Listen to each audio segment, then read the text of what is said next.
आपका batch join किया उसके पहले सर आपके वीडियोस यूट्यूब पे मैंने देखे हुए थे सेकंड और थर्ड सेमेस्टर में। बाकी इस बार की साइकिल के लिए फिर आपका बैच लिया और लाइव क्लासेस के साथ साथ जो पुराने रिकॉर्डेड वीडियोस थे तो करीब करीब 10-10 वीडियो एक दिन में सर करते करते पूरा सिलेबस कवर अप किया। फिर टेस्ट और सर पीवाईक्यूज की सर वर्कशॉप ऑफ ज्योग्राफी जो बुक है आपकी वो मंगा के रखी हुई है, तो उसको भी कंटेंट आप प्रोवाइड करते हैं वीडियोस के साथ साथ।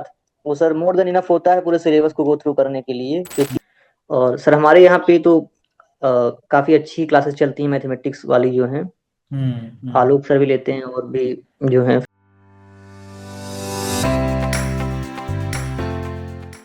हाँ, हेलो, प्रणाम सर। तो खुश रहिए भाई, बहुत बहुत बधाई हो आप यूजीसी नेट एग्जाम में जेआरएफ क्वालिफाई करने पर। कैसा लग रहा है इस वक्त, अभी आपको कैसी फीलिंग आ रही है? बहुत बहुत धन्यवाद सर आपका पहले तो। सर लगभग ये 2 साल की मेहनत थी, तो अभी तो काफी अच्छा लग रहा है कि एक माइलस्टोन है ये अचीव हो गया। 2 सालों की मेहनत आज जाकर के रंग लाई है। ये फील हो रहा है कि हाँ, कुछ अचीव कर लिया है लाइफ में। हाँ सर, एक मतलब एक जो पड़ाव कह सकते हैं वो ये था, बाकी अचीव हो गया ये। अभी तो आगे और भी बहुत सारी चीजें हैं सर। बहुत सारी चीजें हैं, बिल्कुल। इस बार अक्षत ने यूजीसी नेट का एग्जाम जून 2025 का 99.97% के साथ क्वालिफाई किया है। और अक्षत के जो मार्क्स हैं वो 230 मार्क्स हैं आउट ऑफ 300। 230 नंबर आए हैं 300 में से।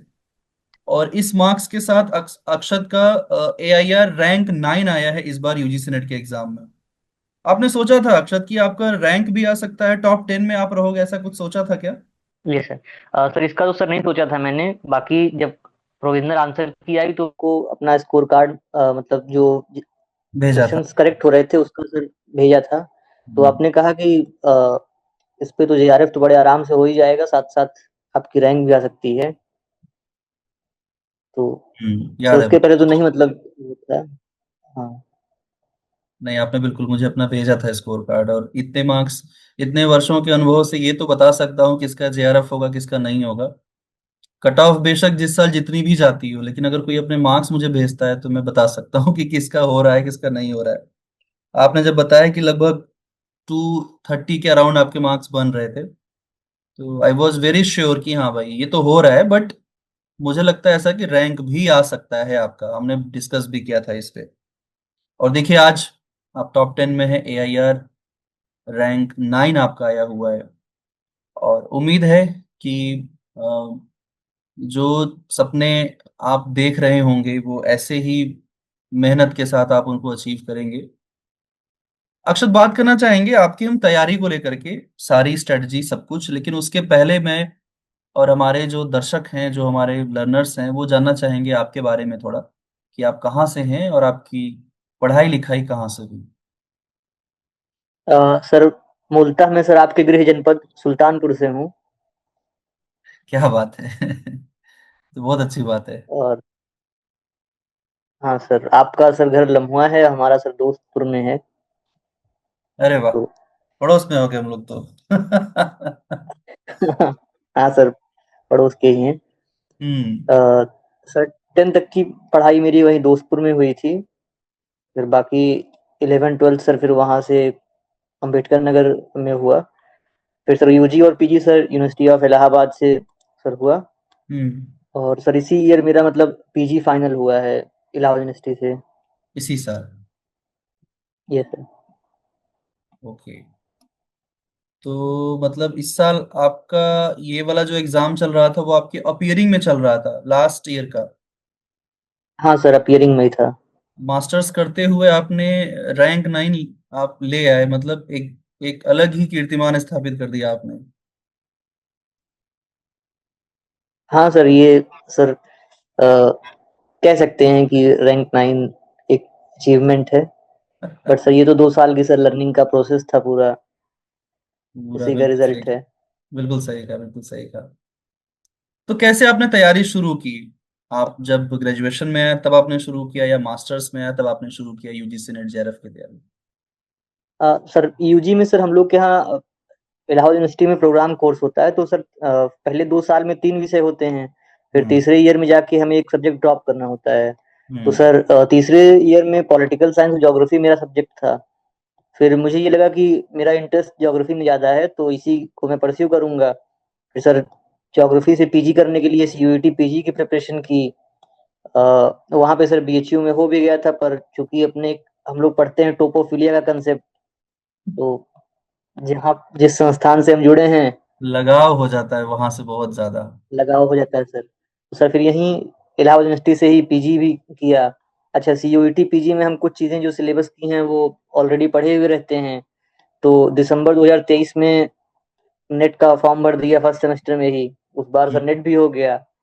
तो जेआरएफ कुछ क्वेश्चन से रह गया तो लगा कि अगली बार हो जाएगा। फिर हम्म। सर 2 बार सिलेबस को देखते हुए सब चीज़ें की, पर नहीं हुआ। फिर लास्ट में इस सेशन में ये सोचा कि एक डेडिकेटेड और एक गाइडेड अगर प्रोग्राम हो साथ में तो आसान हो सकता है। तो सर हम्म। फिर आपका बैच ज्वाइन किया। उसके पहले सर आपके वीडियोस यूट्यूब पे मैंने देखे हुए थे सेकंड और थर्ड सेमेस्टर में। हम्म। बाकी इस बार की साइकिल के लिए फिर आपका बैच लिया, और लाइव क्लासेस के साथ साथ जो पुराने रिकॉर्डेड वीडियोस थे तो हम सर दिन भर में मतलब चूंकि मार्च से लेके जून तक सब कवर करना था एक सीक्वेंस में, तो करीब करीब 10-10 वीडियो एक दिन में सर करते करते पूरा सिलेबस कवर अप किया, फिर टेस्ट दिए। और सर पीवाईक्यूज की सर होर्क्रक्स ऑफ ज्योग्राफी जो बुक है आपकी वो मंगा के रखी हुई थी, तो उसको 2 बार सॉल्व किया। सारे जो ऑप्शंस हो सकते हैं जो आपने एक्सप्लेनेशन दिए हैं उसको देखे, क्या क्या इससे और क्वेश्चन बन सकते हैं वो देखे।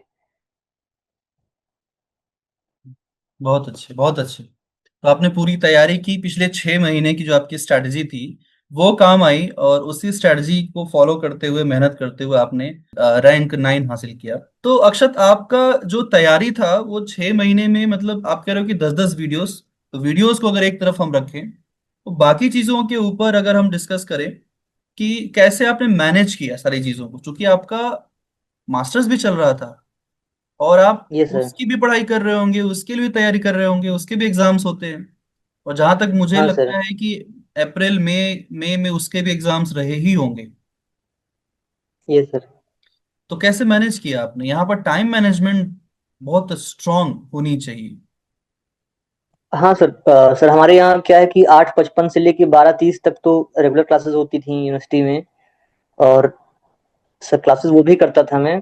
सर क्लासेस भी सर जो वहाँ की क्लासेस भी थी वो भी हेल्पफुल होती हैं कई बार। सर क्लासेस में जो बताते हैं फैकल्टी मेंबर्स वो सब भी इनडायरेक्ट वे में क्वेश्चन में आ जाते हैं। तो सर हम्म। क्लास मैंने एक भी नहीं छोड़ी, फिर वहीं लाइब्रेरी में बैठ के या घर पे बैठ के पूरा मैंने सर ये सोचा कि मतलब आपका जो जो भी कंटेंट आप प्रोवाइड करते हैं वीडियोस के साथ साथ वो सर मोर देन इनफ होता है पूरे सिलेबस को गो थ्रू करने के लिए। क्योंकि हम्म। जो भी हमारी रेफरेंस बुक्स हैं या जो अच्छी किताबें हैं आपका एक्सट्रैक्ट उसी से होता है। तो बिल्कुल। मैंने सर उन्हीं पर रिलाई किया रिवीजन और आगे की स्टडी के लिए। हम्म। और ओवरऑल सर कवरेज तो मोर देन इनफ रहता ही है आपके पूरे कोर्स के वीडियो से।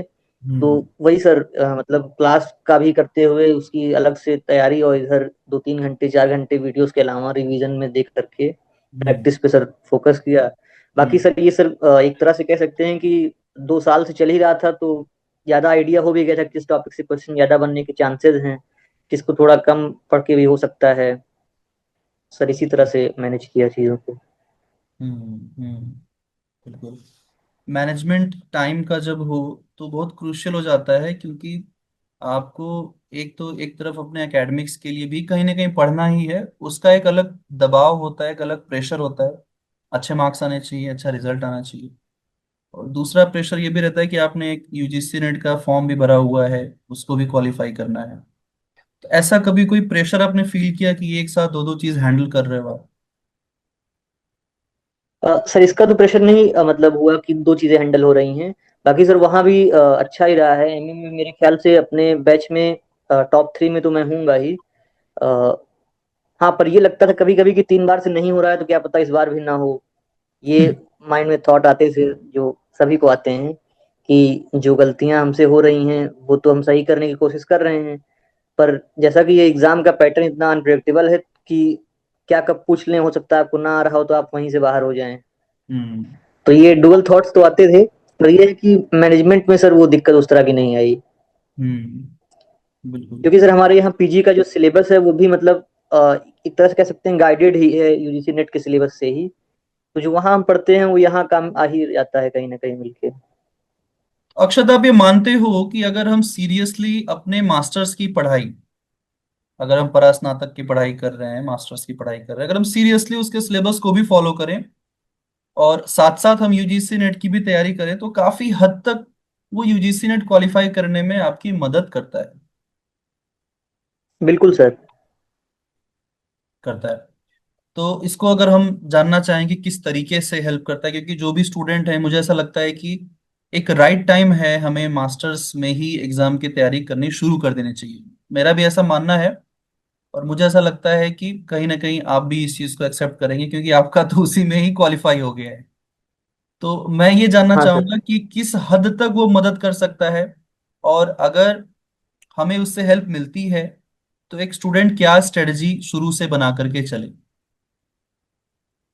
सर जैसे अगर मैं अपने यहाँ की बात करूँ इलाहाबाद यूनिवर्सिटी की, तो सर हम लोग फर्स्ट सेमेस्टर में पढ़ते हैं 4 पेपर और एक प्रैक्टिकल का पेपर, मतलब कुल 5 पेपर रहते हैं। तो सर पहला पेपर वहाँ पे एडवांस जियोमॉर्फोलॉजी का है, और जियोमॉर्फोलॉजी हमारे नेट के सिलेबस में भी है।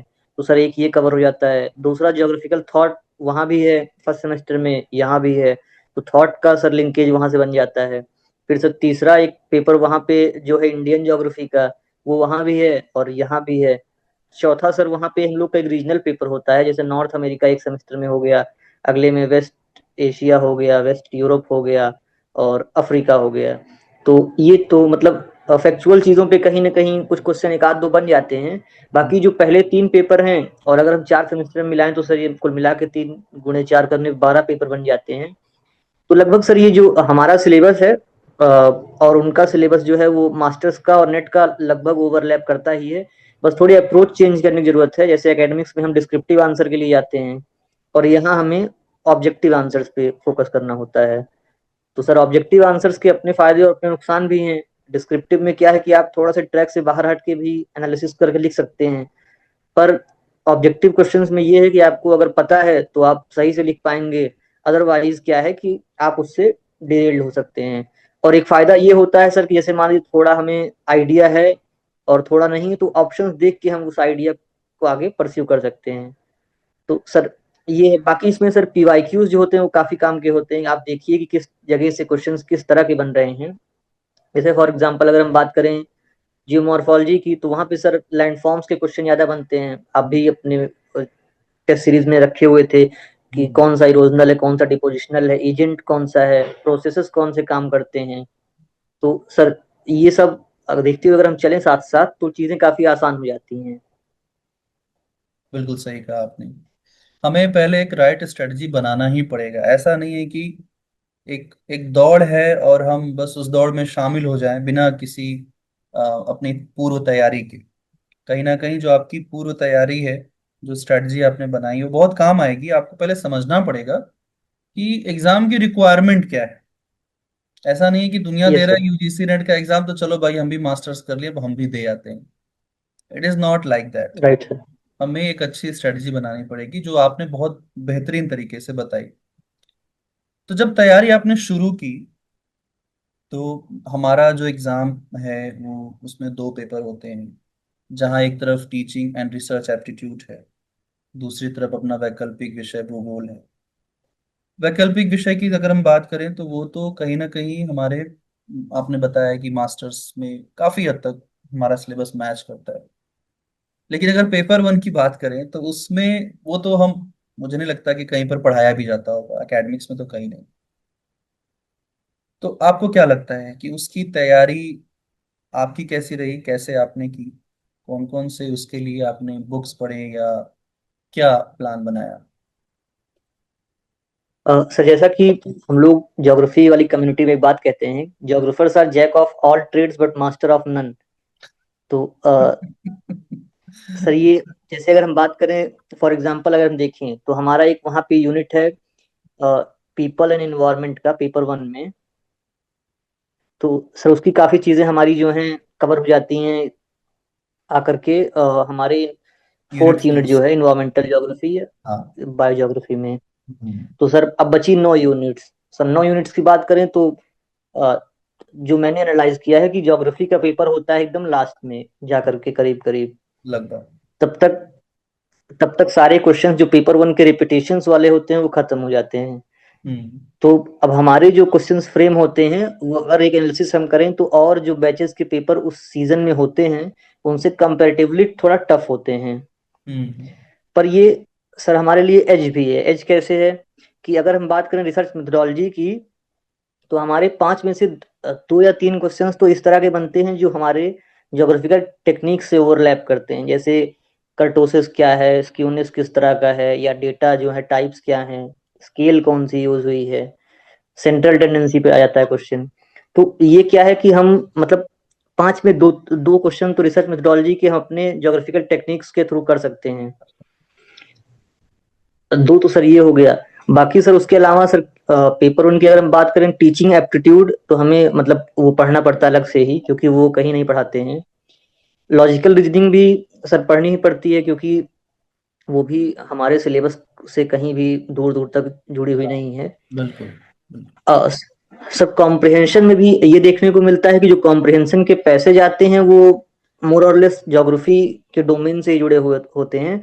पर उसको हम किसी टेक्स्ट बुक से पढ़ के नहीं कवर कर सकते हैं। वो हमारा कितनी प्रैक्टिस कॉम्प्रिहेंशन की है, और वहां पे हम कितने कम टाइम में कॉम्प्रिहेंशन को पढ़ करके उसका सही आंसर टिक कर दे रहे हैं, वो काम करता है।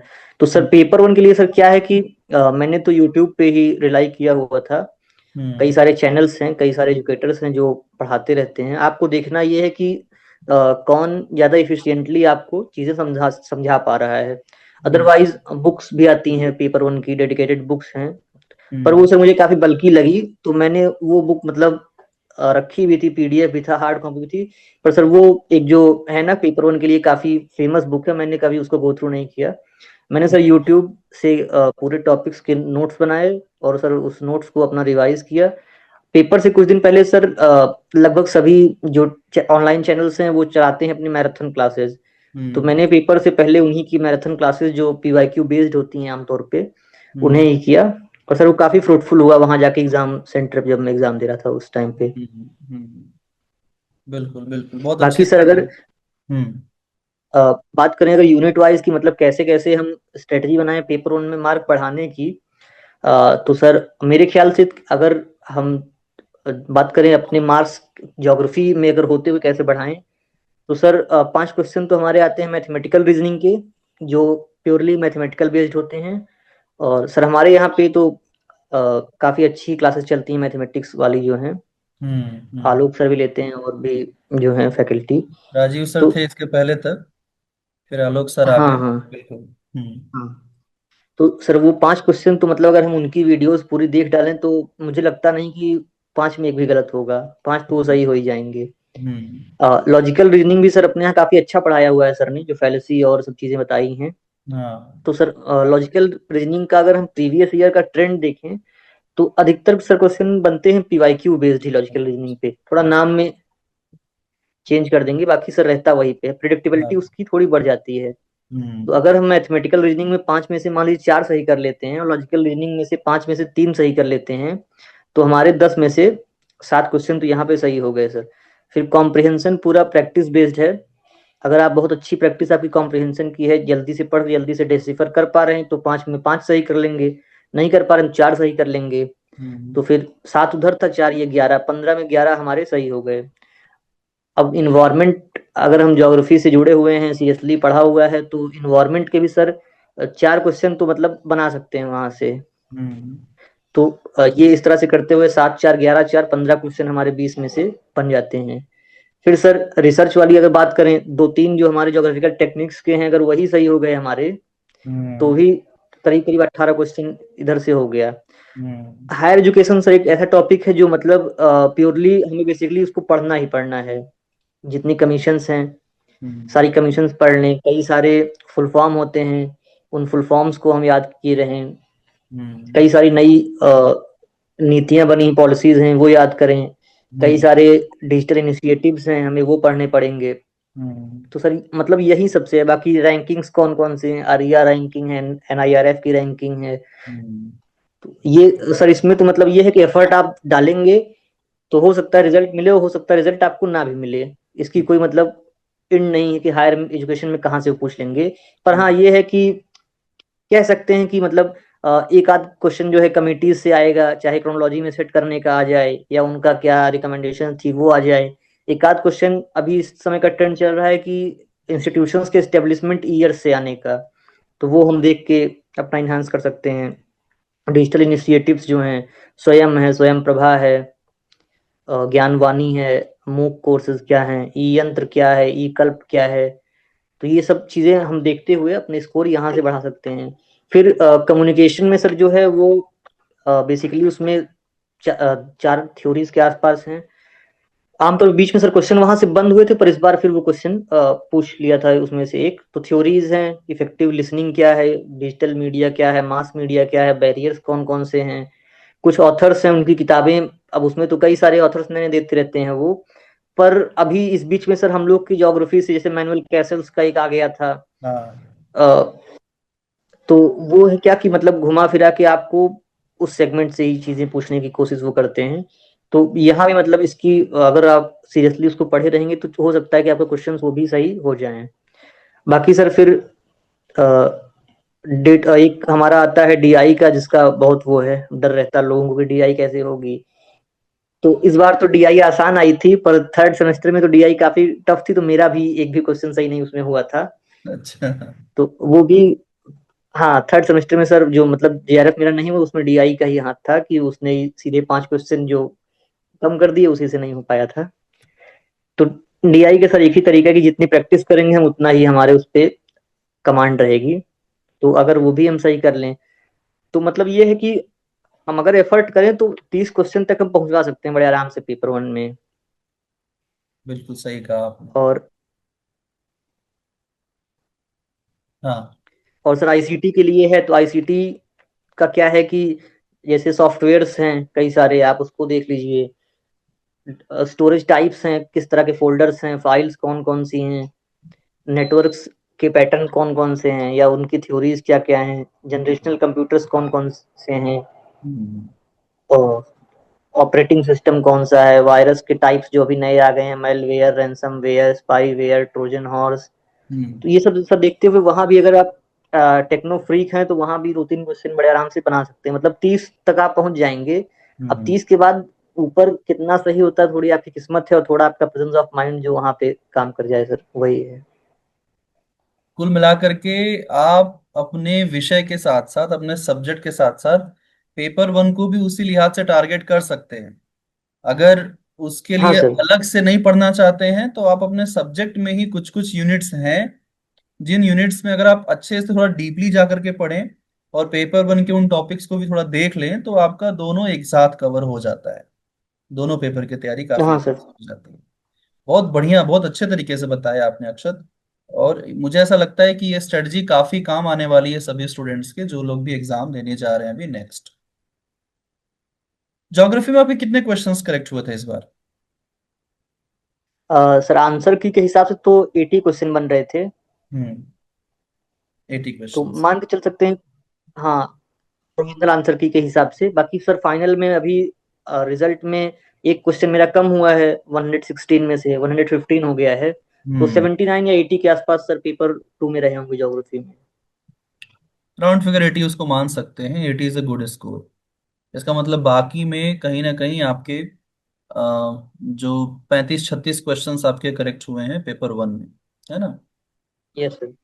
बढ़िया। और यही नंबर्स चाहिए भी होते हैं अगर जेआरएफ के लिए आप सोच रहे हो तो यही नंबर्स चाहिए भी होते हैं, बिना इनके काम बनेगा भी नहीं। अक्षत बहुत अच्छा लग रहा है आपसे बात करके। मुझे ऐसा लगता है कि काफी गहराई में जाकर के आपने चीजों को समझा, एक अच्छी प्लानिंग आपने बनाई और तब जाकर के आप अपना मास्टर्स करते हुए आपने इस एग्जाम को क्वालिफाई किया। अभी तक मैंने जितने भी इंटरव्यूज किए हैं ज्यादातर स्टूडेंट्स के मास्टर्स 2 साल पहले, 1 साल पहले हो चुके थे। बट रनिंग बैच में अगर किसी ने किया है तो आप पहले ऐसे एस्पिरेंट हैं जिन्होंने अभी इस सीजन की अगर हम बात करें तो बहुत ही अच्छी स्ट्रेटजी आपने बनाई थी अपने एग्जाम को लेकर के। तो माहौल कैसा रहा आपके यहाँ? वैसे तो प्रयागराज में माहौल की कमी तो है नहीं। मुझे ऐसा लगता है कि पढ़ाई का जो असली मजा है वो कहीं ना कहीं वहां के विद्यार्थी ही उठाते हैं। हाँ सर। और सर हम लोग का मतलब एक ग्रुप था पूरा 5-6 लोगों का। तो उसमें से हो गए हैं हम। मेरा एक जेआरएफ हुआ है, बाकी और बैचमेट्स में 5-6 लोग हुए हैं, चारों साइकिल मिला करके। साथ के भी सर, जो हम लोग साथ के सर्किल वाले थे उसमें भी 3 नेट हो गए हैं, वो लोग भी लगे हुए हैं जेआरएफ के लिए। हाँ। तो सर मोरलेस सर सभी वही स्ट्रेटजी फॉलो करते हैं। थोड़ा वहां पे रोल सर बनता है किस्मत का भी, कि आपने जो पढ़ा है वही क्वेश्चन आ गए, तो चीजें हाँ, आसान बात हो तो जाती है। हैं। बिल्कुल, देखिए 99% तो आपकी मेहनत होती है, 1% थोड़ी सी किस्मत भी जरूर होती है कि आपने जो पढ़ा वही आ गया एग्जाम में, तो एग्जाम तो निकलना ही निकलना। बहुत बढ़िया अक्षर। तो मैं चाहूंगा ना कि आप, हमारे जो स्टूडेंट्स हैं, आपके जो जूनियर्स हैं जो आएंगे एग्जाम्स देने के लिए, अब आपका रैंक 9 आया है, तो एक बड़ा पोजीशन, आपने बड़ा स्थान हासिल कर लिया है इस पूरे ज्योग्राफी के ग्रुप में। मैं चाहूंगा कि आप कुछ ऐसे स्ट्रेटजीज, ऐसे टिप्स जरूर बताएं उन सभी स्टूडेंट को जो एग्जाम देने जा रहे हैं। सर बेसिकली तो पहले तो हम सिलेबस को देख लें कि सिलेबस हमसे डिमांड क्या कर रहा है। और सर इसमें ये है कि हमें 10 यूनिट्स हैं, 10 यूनिट्स को पढ़ के ही चलना है। मतलब ये नहीं है कि हम अगर 8 यूनिट पढ़ के चलें और 2 ना पढ़ के चलें, तो फिर सर हमारे सक्सेस के चांसेस थोड़े कम हो जाते हैं। हम्म। वो फिर नहीं हो पाएगा, आप नेट हो जाएगा आपका, पर जेआरएफ के लिए आपको 10 यूनिट्स के हर टॉपिक को इक्वली देखना पड़ेगा। क्योंकि बिल्कुल। कहीं ना कहीं चीजें इतनी डीपली पूछ लेते हैं वो, कि अगर आप नहीं देखे रहेंगे उसको तो फिर उसमें सक्सीड नहीं कर पाएंगे। और हमारे एग्जाम की अच्छाई ये है कि इसमें एक साथ 2-3 कंसेप्ट को मिला के पूछते हैं ये। जैसे फॉर एग्जाम्पल, एक बार एक अभी शायद पिछले साइकिल क्वेश्चन आया था कि ऑर्गेनाइजेशंस को उनके हेडक्वार्टर के नॉर्थ टू साउथ या साउथ टू नॉर्थ के ऑर्डर में सेट करने के अरेंज लिए। करने को आया था। तो अब इसमें इसमें दो चीजें हैं। पहली तो हमें ये पता हो कि किसी भी जो ऑर्गेनाइजेशन बनी है, आसियान है, सार्क है, ईयू है, तो इनका हेडक्वार्टर कहाँ पे है। और अगर वो पहला पता है तो फिर ये हमें पता होना चाहिए कि वो जो लोकेशंस हैं वो ग्लोब में किस जोन में आती हैं। तो यहाँ पे दो कॉन्सेप्ट्स का एप्लीकेशन है। इसी तरीके से मोर और लेस चीजों को थोड़ा से वो आपका एनालिसिस वाला सेक्शन भी देखने के लिए 2-3 कंसेप्ट्स को मर्ज करके पूछते हैं आपसे। तो पहला तो ये है कि हम हर टॉपिक्स को देखें और उसको थोड़ा से हम चीजों से इंटर रिलेट करके चलें, तो फिर वो काफी हेल्पफुल होता है। अब अगर बात करें जैसे 10 यूनिट्स हमारी हैं कि हम शुरू क्या करें, तो एक तो हमारा जो बेसिकली दो डिविजन्स ज्योग्राफी के, एक फिजिकल ज्योग्राफी, एक ह्यूमन ज्योग्राफी। तो अब इसमें सिलेबस में एक अनरिटन चीज जो ये है कि हमारी ज्योग्राफी में करीब करीब जो मैंने देखी 120 के आसपास मॉडल्स बन जाते हैं कुल मिलाकर के। कुछ काफी ज्यादा पॉपुलर हैं, कुछ उतने पॉपुलर नहीं हैं। आपकी सर बुक्स बुक्स जो है मॉडल एंड थ्योरीज वाली, उसमें तो काफी एक्सटेंसिव वे में सारे हम्म। मॉडल्स की कवरेज उसमें दी गई है। हम्म। और वो काफी हेल्पफुल हो सकता है अगर आप मतलब ज्योग्राफी यूजी में पढ़ा हुआ है आपने, तो कुछ मॉडल से आपका वास्ता वहीं पे पड़ गया होगा, कुछ आप नहीं जानते होंगे। तो एक वो बैकग्राउंड लेकर के हम मॉडल्स और थ्योरीज को अगर हम कवर करें, तो क्या है कि कह सकते हैं कि जो हर बचे हुए चैप्टर्स की जो बेसिक अंडरस्टैंडिंग है, उसमें इसका एप्लीकेशन मॉडल्स का है। तो हम उससे अपनी फाउंडेशन बना सकते हैं। साथ साथ हम ज्योग्राफिकल थॉट को देखें कि ज्योग्राफी का डेवलपमेंट किस किस तरह से हुआ है। तो ज्योग्राफिकल थॉट और मॉडल्स थ्योरीज को हम देखते हुए अपने और जो बची हुई यूनिट्स हैं फिजिकल ज्योग्राफी की, चाहे जियोमॉर्फोलॉजी हो गया, क्लाइमेटोलॉजी हो गया, ओशिनोग्राफी हो गया, और फिर ह्यूमन ज्योग्राफी में एग्रीकल्चरल ज्योग्राफी, इंडस्ट्रियल ज्योग्राफी या इकोनॉमिक ज्योग्राफी हो गया, पॉपुलेशन ज्योग्राफी हो गया, तो इन पे हम कमांड अपनी बना सकते हैं। तो पहले तो ये है कि मॉडल और थ्योरीज पे जितने भी मॉडल्स हैं हमारे, उस पर अच्छी हमारी कमांड हो, उसमें पता हो कि एजम्पशन कौन सा है उनका है, क्या उसमें बताया गया है, किस बुक में उन्होंने मॉडल अपना दिया है, किस ईयर में दिया है उन्होंने। क्योंकि क्रोनोलॉजी बेस्ड क्वेश्चन सीधे वहीं से पूछ लेते हैं कि किसका मॉडल किस ईयर में आया है। और हम्म। साथ साथ फिर हमें ये भी पता हो कि जो ज्योग्राफिकल थॉट है, ज्योग्राफी की जो डेवलपमेंट है, वो ग्रीक पीरियड से या प्री क्लासिकल पीरियड से लेकर के अभी जो पोस्ट मॉडर्निज्म या पोस्ट स्ट्रक्चरलिज्म तक आते हैं, वो किस किस तरह से हुई है।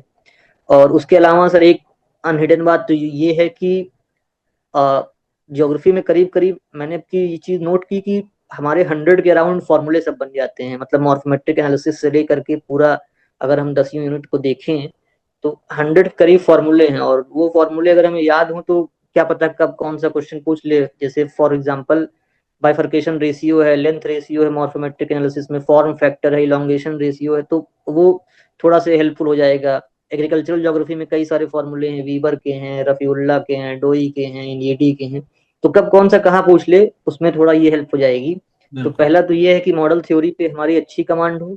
दूसरा हम्म। ये है कि थॉट हमें पता हो कि डेवलपमेंट किस किस तरह से हुई है, किसका कंट्रीब्यूशन किस डोमेन में है, उन्होंने क्या क्या बातें बताई हुई हैं।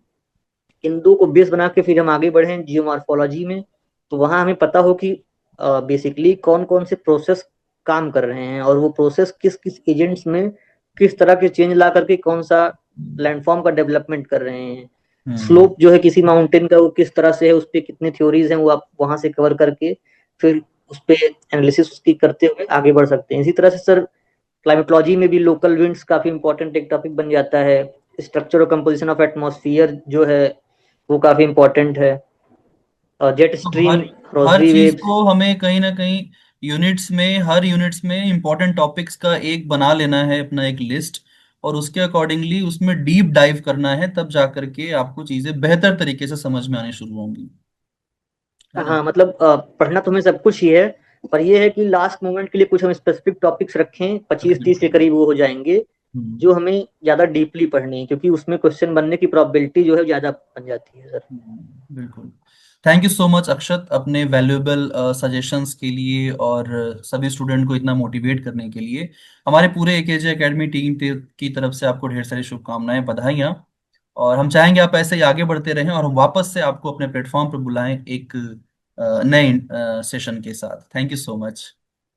Thank you so much sir, thank you, thank you, प्रणाम सर।